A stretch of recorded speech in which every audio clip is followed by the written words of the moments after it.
नमस्कार. संघर्ष वृत्तवाहिनीमध्ये आपलं स्वागत. घेऊया ठाणे आणि आसपासच्या परिसरामधील घडणाऱ्या महत्त्वाच्या घडामोडींचा आढावा.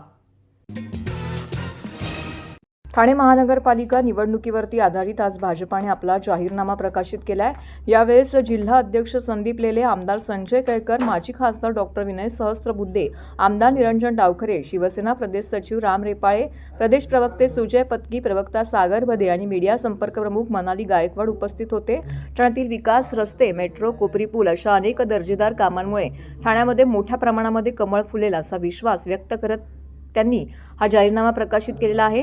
जिल्हा अध्यक्ष संदीप लेले यांनी ठाण्याचा विकास आणि अधिक वेगवान करण्याचा भाजपाचा प्रयत्न असून या संदर्भातील मास्टर प्लॅन तयार असल्याचं देखील आमदार संजय केळकर यांनी सांगितलं. पायाभूत सुविधा, आरोग्य, सार्वजनिक वाहतूक, शिक्षण, पाणी, अंतर्गत मेट्रो, महिला युवा तलावांचे संवर्धन, सांस्कृतिक संवर्धन या संबंधितांची भाजपाची विकास योजना या निर्धारनाम्यामध्ये मांडल्या आहेत अशी माहिती निर्धारनामा प्रमुख प्रदेश प्रवक्ते सुजय पत्की यांनी दिला आहे.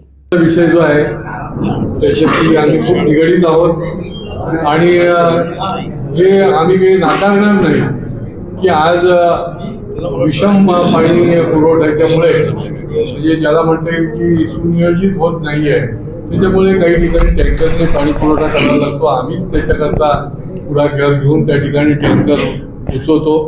परंतु पुढच्या काळामध्ये त्याचा एक मास्टर प्लॅन, धरणाचं तुम्ही विचाराल की आता तुम्ही धरणाची घोषणा करता, परंतु तोपर्यंत धरण जोपर्यंत पूर्ण होत नाही तोपर्यंत देखील आमच्याकडे योजना तयार आहे आणि त्या योजनेच्या माध्यमातून प्रत्येक ठाणेकराला चांगलं, शुद्ध आणि आवश्यक ते पाणी पोचवण्याचं निश्चितपणे आम्ही काम या माध्यमातून करणार आहोत. तर मी सांगितलंय म्हणजे ती माझ्याकडे म्हणजे ती युतीच्या माध्यमातून ती राबवली जाणार आहे. त्याचा आज प्रश्न आहे हे देखील आम्ही नाकारत नाही. पण बघा, ठाणे 2014च्या आधीचं बघा आणि 2014च्या नंतर देखील जे विकास कामं झाली म्हणजे केंद्र राज्य ज्या वेळेला एकाच महायुतीकडे असेल तर कशा पद्धतीने होऊ शकतं. तर आपण बघितलं असेल की कोपरीचा रुंदीकरण जे आहे ते त्यावेळेलाही काँग्रेसच्या काळामध्ये त्याचा प्लॅन होता. परंतु ज्यावेळेला देवेंद्रजी मुख्यमंत्री झाले, MMRचे अध्यक्ष झाले, त्यावेळेला 100 कोटी पहिले देऊन ते रुंदीकरणाला सुरुवात झाली. तसं ह्या सगळ्या विकासाच्या कामामुळे म्हणजे कोस्टल रोड आहे, त्यामुळे हा हेवी ट्रॅफिक जो आहे तो या ठिकाणाहून ठाणे जे घेरलेलं आहे ते बंद होणार आहे. त्याच्यानंतर मेट्रोची कामं चालू आहेत, त्याच्यामुळे लेन कमी झाले म्हणून वाहतूक कोंडी आहे, ही कामं बंद झाली पुढच्या काळात होणार आहे. अहो, हे उद्धव ठाकरे साहेब ज्यावेळेला मुख्यमंत्री होते त्यामुळेच हे झालेलं आहे उलट, कारण त्यांनी स्थगिती दिलेली असल्यामुळे हे कामं जी आहेत ती पुढे गेली आणि ती आता आम्ही करतोय. परंतु ते कामही आता लवकर पूर्ण होत आहे आणि त्याच्यामुळे मेट्रो आणि इंटरनल मेट्रोचा तर आम्हीच आग्रह धरतो. त्यालाही मंजुरी मिळाली आहे, 10,000 कोटीची मंजुरी मिळाल्यामुळे ठाणेकरांना इंटरनल मेट्रोचा देखील फार मोठा आधार मिळेल आणि वाहतूक कोंडीला जे म्हणून उपाय करायला लागणार ते सुरू आहे. परंतु काही काळानंतर ठाणेकर जो आहे त्याचा हॅपीनेस इंडेक्स हा तुम्हाला वाढलेला दिसतो. सर्व नागरिकांना आवाहन करण्यात येत आहे की सध्या डासांमार्फत पसरणाऱ्या डेंग्यू या आजाराचा प्रसार रोखण्यासाठी प्रत्येकाने पुढील प्रमाणे कार्यवाही करावी. डेंग्यू आजार एडिस इजिप्ती हा डास चावल्याने होतो. या डासांची पैदास साचलेल्या किंवा साचवलेल्या स्वच्छ पाण्यामध्ये होते. 8 दिवसांपेक्षा जास्त दिवस पाणी उघडे व साचून राहिल्यास त्यात डास अंडी घालतात. अंड्यांच्या अळ्या तयार होऊन पुढे डास तयार होतात. यासाठी आपल्या घरातील पाणी साठे उदाहरणार्थ बॅरल्स, पिंपे, टाक्या, हौद, रांजणे इत्यादी दर आठवड्याला रिकामे करून घासून पुसून कोरडे करून पुन्हा भरावे. 1 दिवस कोरडा दिवस म्हणून पाळावा. पाणी साठ्यांना घट्ट झाकणे बसवावीत किंवा जुनी साडी, चादर, धोतर यांनी बांधून झाकून ठेवावीत, म्हणजे डास त्यात जाऊन अंडी घालणार नाहीत. घराच्या गच्चीवर, आजूबाजूला, अंगणात कोठेही पाणी साचू देऊ नये. भंगार सामान उघड्यावर टाकू नये. उदाहरणार्थ टायर्स, प्लास्टिक सामान, कुंड्या, टाकाऊ वस्तू इत्यादी. अशा सामानात पावसाचे पाणी साठून त्यात डेंग्यूच्या डासांची पैदास होते. घरातील कूलर्स, फ्रीजच्या पाठीमागील ट्रे हे देखील वेळोवेळी कोरडे करावेत. लक्षात ठेवा, नुसत्या फवारणीने डास घनता कमी होत नाही, तर त्यासाठी डास पैदास ठिकाणे नष्ट करणे ही आपल्या सर्वांची जबाबदारी आहे. कोणताही ताप अंगावर न काढता जवळच्या शासकीय रुग्णालयात मोफत औषधोपचार घ्या. अशा प्रकारे नागरिकांनी सहकार्य केल्यास डेंग्यूचा प्रसार रोखणे सहज शक्य आहे.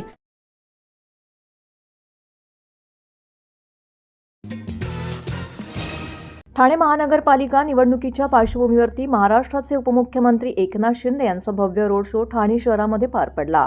यावेळी राघोबा शंकर रोड, चेन्नी कोळीवाडा, भवानी चौक, टेंभी नाका, चंदनवाडी नाका, सिद्धेश्वर तलाव, ज्ञानेश्वर नगर, शंकर मंदिर चौक, लोकमान्य नगर डेपोजवळ, भीमनगर, वर्तकनगर, मानपाडा, मनोरमा नगर इत्यादी भागात या रोड शोचं आयोजन करण्यात आलं होतं. या रोड शोमध्ये भाजपाचे निवडणूक प्रमुख आमदार संजय केळकर, खासदार नरेश म्हस्के, आमदार निरंजन डावकरे, माजी आमदार रवींद्र फाटक हे सहभागी झाले होते. रोड शो दरम्यान बोलताना एकनाथ शिंदे म्हणाले की लाडकी बहीण योजना कधीही बंद होऊ देणार नाही. सर्वसामान्य माणसाच्या घराचे स्वप्न पूर्ण करण्यासाठी सरकार कटिबद्ध आहे. आरोग्य, पाणी, रस्ते आणि पायाभूत सुविधांवरती मोठ्या प्रमाणामध्ये काम करण्यात येईल. बाळासाहेब ठाकरे यांचे स्वप्न साकार करण्यासाठी आम्ही सातत्याने काम करत आहोत असं सांगत त्यांनी उमेदवारी मागे घेतलेल्या कार्यकर्त्यांचं विशेष अभिनंदन केलंय. ठाणे जिल्हा हा शिवसेनेचा बालेकिल्ला असून 15 जानेवारी रोजी होणाऱ्या मतदानामध्ये महायुतीच्या सर्व उमेदवारांना प्रचंड मतांनी विजयी करून महापालिकेवरती महायुतीचाच भगवा फडकवा असं आवाहनही त्यांनी मतदारांना केलं आहे.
उमेदवारांना धनुष्यबाण आणि समर्थ बटन दाबून या ठिकाणी विजयी करा म्हणून आपल्याला विनंती करायला आलेलो आहे.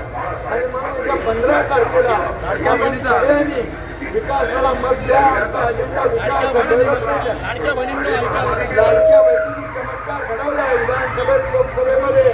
आता पुन्हा एकदा चमत्कार घडवण्याची संधी महापालिकेत आलेली आहे. आणि म्हणून ठाणे आणि महायुती, ठाणे आणि शिवसेना, ठाणे आणि आनंदी साहेब हे समीकरण गेले अनेक वर्षाचं. आणि म्हणून महायुतीलाच येत्या 15 तारखेला आपण धनुष्यबाण आणि कमळा समर्थ बटन दाबून या 4 लोकांना आपण विजयी करा एवढीच आपल्याला विनंती करतो. आणि ठाण्याच्या विकासासाठी जे जे काय आवश्यक आहे ते सगळं करण्याचं आश्वासन आणि शब्द हा तुमचा एकनाथ शिंदे आपल्याला देतो. धन्यवाद. जय हिंद, जय महाराष्ट्र. सर्वत्र निवडणुकीचा जोरदार प्रचार सुरू आहे. अशातच कळव्यामध्ये एक महत्त्वाची घडामोड घडली आहे. ती म्हणजे प्रभाग क्रमांक 23 मधील कच्या उमेदवार सेजल कदम यांना काँग्रेसकडनं जाहीर पाठिंबा दर्शवण्यात आलेला आहे. काँग्रेसचे ठाणे शहर अध्यक्ष विक्रांत चव्हाण यांनी अशा आशयाचं पत्र देखील धाडलेलं आहे आणि हे पत्र आज कळव्यातील राजू शेट्टी त्यांच्यासोबत असंख्य काँग्रेसच्या कार्यकर्त्यांनी या ठिकाणी राष्ट्रवादी काँग्रेस अजित पवार गटाच्या उमेदवार सेजल कदम यांच्याकडे सुपूर्द करण्यात आलेला आहे. तसेच आगामी काळामध्ये या सगळ्यांना सोबत घेऊन जोरदार असा प्रचार करू, त्याचबरोबर नागरिकांचा विकास करण्याचा मानस ठेवून आम्ही या निवडणुकीच्या रिंगणामध्ये उतरलेलो आहोत असं देखील यावेळी सांगण्यात आलं. त्याचबरोबर वरिष्ठांनी दिलेला आदेश या ठिकाणी पालन करत आम्ही काँग्रेसच्या कार्यकर्त्यांकडून आता राष्ट्रवादी काँग्रेस अजित पवार गटाच्या उमेदवार असलेल्या सेजल कदम यांना आम्ही पाठिंबा करत आहोत आणि याचा आम्हाला सार्थ अभिमान आणि आनंद आहे असं देखील यावेळी काँग्रेसचे राजू शेट्टी यांनी म्हटलेलं आहे. विजय असो, काँग्रेस पक्षाचा विजय असो, राष्ट्रवादी काँग्रेस पार्टीचा विजय असो, राष्ट्रवादी काँग्रेस पार्टीचा विजय असो. हात आणि घड्याळचा विजय असो. हाथ है तो घड्याळ है. विक्रांत चौहान आगे बढ़ो, हम तुम्हारे साथ हैं, हर्षवर्धन सकपाल आगे बढ़ो, हम तुम्हारे साथ हैं, हम तुम्हारे साथ हैं. सर्वप्रथम काँग्रेसचे अध्यक्ष आहेत विक्रांतजी चव्हाण यांचे मी आभार मानते. त्यांनी हा जो पारदर्शक निर्णय घेतलेला आहे. माझे बंधू जे बाळासावंत होते इथले नगरसेवक, ह्यांचं जे कार्य होतं त्या कार्याला अनुसरून त्यांना जेव्हा कळलं की मी इकडनं उमेदवारी अर्ज दाखल केलेला आहे त्यावेळी त्यांनी इकडच्या आमच्या ब्लॉक अध्यक्षांना, काँग्रेसच्या ब्लॉक अध्यक्षांना असे आदेश दिले की ताईंना पाठिंबा जाहीर करा आणि मी त्यांचे मनपूर्वक पक्षातर्फे आभार मानते. बिनशर्त त्या लोकांनी मला पाठिंबा दिलेला आहे आणि ह्याला खूपच म्हणजे ही खूप मोठी बातमी आहे. कळव्यासारख्या ठिकाणी जी आज महायुतीने जे उमेदवार त्यांचे उभे केले आहेत, वर्षानुवर्षे सगळी घराणीशाही चाललेली आहे आणि अशा ह्याच्यात काँग्रेसचा हा निर्णय आम्हाला नक्कीच खूप पाठिंबा देऊन आम्हाला भरघोस मतांनी यश मिळेल अशी मी आशा व्यक्त करते आणि त्यांचे आभार मानते. नक्कीच आम्ही हे लोकांनी आम्हाला निवडून दिल्यानंतर आमचे जे कार्यालय असतील हे जनसंपर्क कार्यालय 24 तास त्यांच्यासाठी उघडे असतील. त्याच्यासाठी आम्ही त्यांच्यासाठी एक वेगळी यंत्रणा लागू करू जे अजूनपर्यंत इथे कधी झालेलं नाही आहे तसं. आणि कचऱ्याची तर खूपच मोठी समस्या आहेत. गल्लीतले रस्ते जसे पूर्वी मी मूळची कळव्यातली असल्यामुळे मी पूर्वीचा जो कळवा आणि आत्ताचा कळवा तसाच बघते, त्याच्यात काहीच फरक झालेला नाही आहे. तर नक्कीच आम्ही त्या विषयांवरती पहिलं लक्ष घालू. आज विषय हाच होता की सन्माननीय अध्यक्ष विक्रांतजी चव्हाण साहेब यांच्या आदेशानुसार आपल्याला प्रभाग क्रमांक 23 मधून व त्यांचे जे उमेदवार आहेत त्यांना आपल्याला पाठिंबा द्यायला हे सांगितलेलं आणि आपण त्या विषयी माझी भूमिका मांडलेली आहे. तर त्यांना आमचा जाहीर पाठिंबा असेल. आम्ही सर्व एकत्र फिरून जास्तीत जास्त लोकांपर्यंत पोचणार, लोकांच्या अडीअडचणी जाणून घेणार आणि लोकांना ह्याच्या पुढे आपण काय सुविधा देणार आहे त्याच्यावर जास्त आमचा अभ्यास असणार आहे. ठाणे हे आता महाराष्ट्रातील ड्रग्सचा मोठा अड्डा बनत चालले आहे असा आरोप करत ठाण्यात कोट्यावधीचे ड्रग्स सापडतात तेव्हा या शहराचा तथाकथित बॉस कोण आहे असा प्रश्न शिवसेना उभाटा पक्षाचे प्रवक्ते संजय राऊत यांनी उपस्थित केला आहे. तसेच ठाण्याचा रहेमान डकेत आणि ठेकेदारांचा सम्राट अशी टीका करत राऊत यांनी उपमुख्यमंत्री शिंदे यांचं नाव न घेता टीका केली आहे.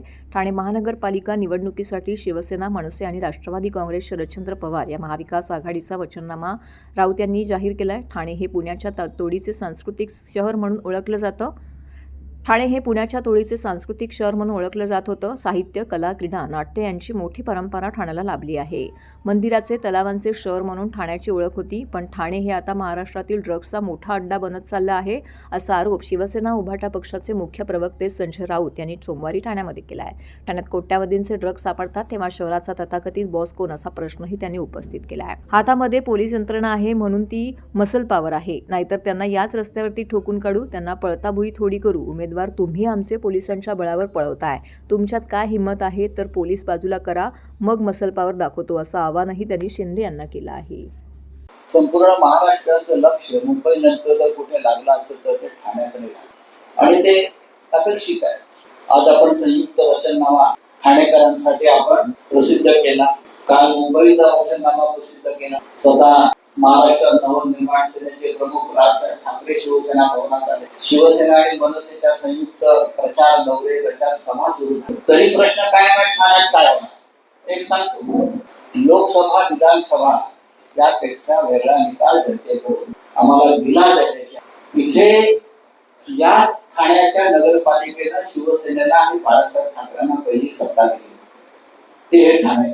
पण आता ठाण्याची जी एकंदर परिस्थिती जी आम्ही नेहमीच पाहतो, जी राजन विचारे आणि अभिजित पानसे यांनी सांगितली, तर ती सगळ्यात गंभीर गोष्ट आहे की ठाणे हा या महाराष्ट्रातला ड्रगचा सगळ्यात मोठा अड्डा झाला. ठाणे हे सांस्कृतिक राजधानीचं शहर मानलं जातं पुण्याच्या बरोबरीने. ठाण्यामध्ये साहित्य, कला, क्रीडा त्याची फार मोठी परंपरा या ठाण्याला.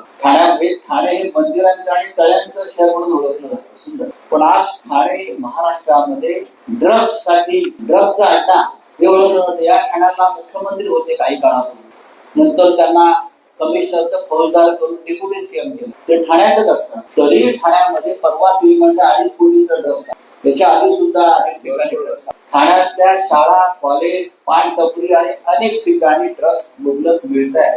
हे लपून राहिलेलं नाही. कुठून येते ड्रग्स? पोलीस काय करताय? फक्त आमच्या उमेदवारांना उचलायचंच काम करताय घरात.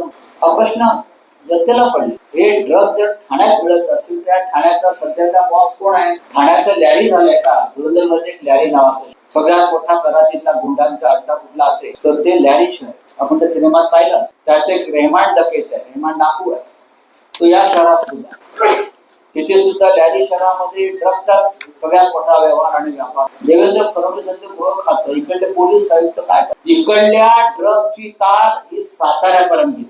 महाराष्ट्रातला सगळ्यात मोठा ड्रगचा कारखाना, फॅक्टरी, मॅग्रेट, व्हाईट पावडर, ते कुठे सापडला कारखाना? तर साताऱ्यात सापडला. आणि या राज्याचे उपमुख्यमंत्र्यांच्या नातेवाईकांच्या दारात तिथून ड्रग्स इथे येत आहे का? ज्या अर्थी हे ड्रग्स ठाण्यामध्ये मुबलक प्रमाणात मिळते, खुल्या मिळते, त्या अर्थी डेप्युटी सीएमच्या घरामध्ये कुठे ड्रग्स घेत आहे का? त्याचा तपास व्हायला पाहिजे ना. तर राज्याच्या उपमुख्यमंत्र्यांच्या दारात ड्रग्स विकलं जाते समोरच्या पानटपरीवर, समोरच्या रस्त्यावर, संपूर्ण ठाणे शहरात. बाकी सर्व विषयावरती उपमुख्यमंत्री बोलतायत, त्यांचे आमदार बोलतायत. पण एक पिढी नासवणारी अंमली पदार्थ आणि नशेचा व्यापार जर तुमच्या शहरात चालला तर त्या शहराची अवस्था काय आहे हे आता खरं म्हणजे अत्यंत गंभीर गोष्ट. लोकांनी ह्याच विषयावर मतदान, ठाणेकरांनी हा विषय जो आहे या विषयावर मतदान केलं. आपल्या शहरात काय करायचं? लोक म्हणत होते हे बीड सारखं झालंय, हे बीडच्या पुढे गेलंय. ठाण्याची अवस्था म्हणजे बीड सारखी झालेली आहे. बीड मध्ये ज्या प्रकारची खुल्या गुंडशाही, गुंडगिरी, खून, भ्रष्टाचार, अत्याचार, मी म्हणतो ठाणं त्याच्याही पुढे गेलं. हे चित्र बदलायचं असतं. मला असं वाटतं ठाणेकरांनी अत्यंत सावधपणे यावेळेला मतदान केलं. तर हे होतं संघर्ष वृत्तवाहिनीचं आजचं बातमीपत्र. उद्या पुन्हा भेटू याच वेळी याच ठिकाणी ताज्या घडामोडींसह. तोपर्यंत नमस्कार.